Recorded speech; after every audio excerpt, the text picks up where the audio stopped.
আসসালামু আলাইকুম।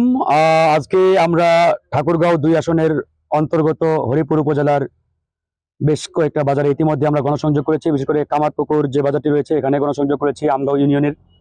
এখন রয়েছি আমরা আদর্শ মহাবিদ্যালয়ে। এখানেও আমরা গণসংযোগ করলাম এবং এখানকার শিক্ষক মন্ডলী, ছাত্র ছাত্রী যারা রয়েছেন তাদের সাথে আমরা শুভেচ্ছা বিনিময় করেছি। আসলে ইতিমধ্যে আপনারা জানেন যে বাংলাদেশে আগামীতে যে জাতীয় নির্বাচন হবে, সেই নির্বাচনে গণ অধিকার পরিষদের পক্ষ থেকে প্রার্থী হিসাবে আমি ফারুক হাসান আমার নির্বাচনী এলাকা ঠাকুরগাঁও ২ এই ২ আসনের বিভিন্ন ইউনিয়ন থেকে শুরু করে বিভিন্ন হাট বাজার উপজেলা পর্যায়ে আমার গণসংযোগ এবং কার্যক্রম শুরু করেছি। আমি অ্যাকচুয়ালি এই এলাকাকে তারুণ্যের যে প্রচেষ্টা, তারুণ্যের যে স্বপ্ন, তারুণ্যের যে চিন্তা, সেই চিন্তাকে ধারণ করে একটা রোল মডেল এলাকা হিসাবে বিনির্মাণ করতে চাই।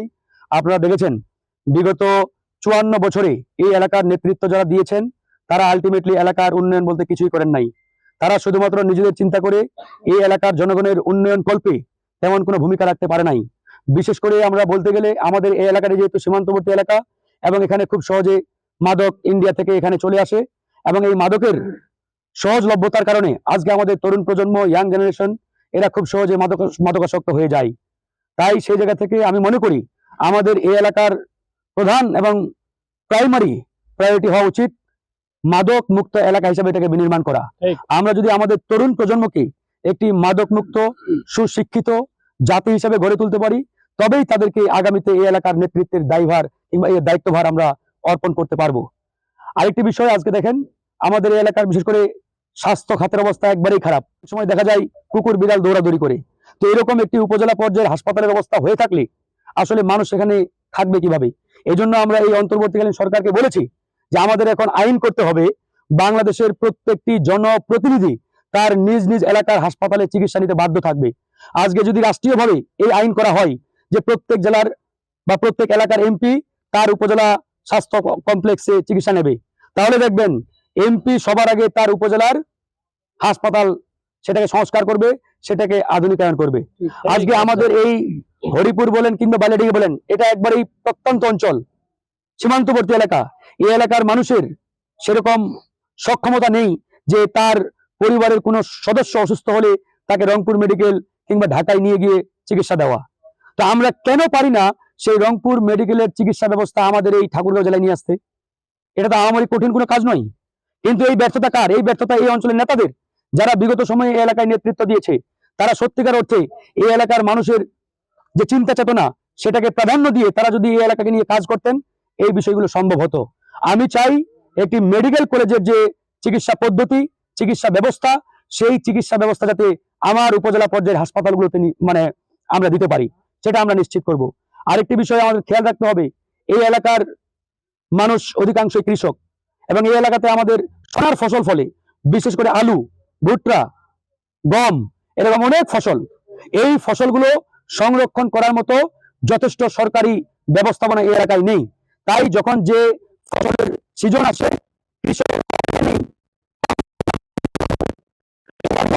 সেরকম ব্যবস্থাপনা থাকতো তাহলে আমাদের কৃষকরা তাদের এই সোনার ফসলগুলো সরকারি ব্যবস্থাপনায় সেখানে সংরক্ষণ করে রাখতে পারতেন এবং ভালো দামে পরবর্তীতে সেটা বিক্রি করে তাদের জীবনযাত্রার মান তারা উন্নয়ন করতে পারতেন।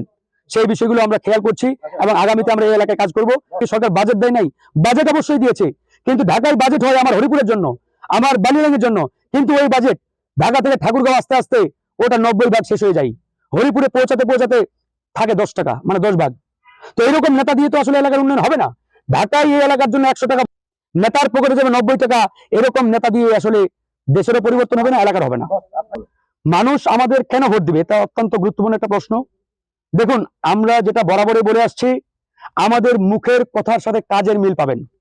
এর আগে যারা এই এলাকার নেতৃত্ব দিয়েছে বা দিয়েছেন তাদের আমলনামা আপনাদের হাতে হাতে আছে। নেতারা ভোটের আগে লম্বা পাঞ্জাবি, মাথায় বড় বড় টুপি দিয়ে আসে আর জনগণকে বলে ভোটটা একবার দেন, আর কাজ করে খাওয়া লাগবে না, আমরা খাওয়াই দিব। আর ভোট চলে গেলে লাইট দিয়ে ওই নেতাকে খুঁজে পাওয়া যায় না 5 বছর। তো এরকম নেতা দিয়ে তো উন্নয়ন হবে না। বিগত সময়ে এই এলাকার মানুষ দেখছে যে এই নেতাদের মুখের কথার সাথে কাজের কোনো মিল নেই। আর আমরা এই অল্প সময়ে আমাদের রাজনৈতিক দল নবীন, নতুন দল হিসাবে আমরা জনগণের পক্ষে যে পরিমাণ কাজ করেছি, জনগণের অধিকার আদায়ে যে পরিমাণ আমরা লড়াই করেছি, মানুষ দেখতে পেয়েছে যে এরা হচ্ছে পরীক্ষিত, পরীক্ষিত দেশপ্রেমিক। সুতরাং এদেরকে আমরা ভোট দিয়ে রাষ্ট্রীয় ক্ষমতায় নিয়ে আসতে পারলে জনগণের কাঙ্ক্ষিত যে উন্নয়ন, জনগণ যেটা চাই সেটা এদের মাধ্যমে বাস্তবায়ন সম্ভব হবে।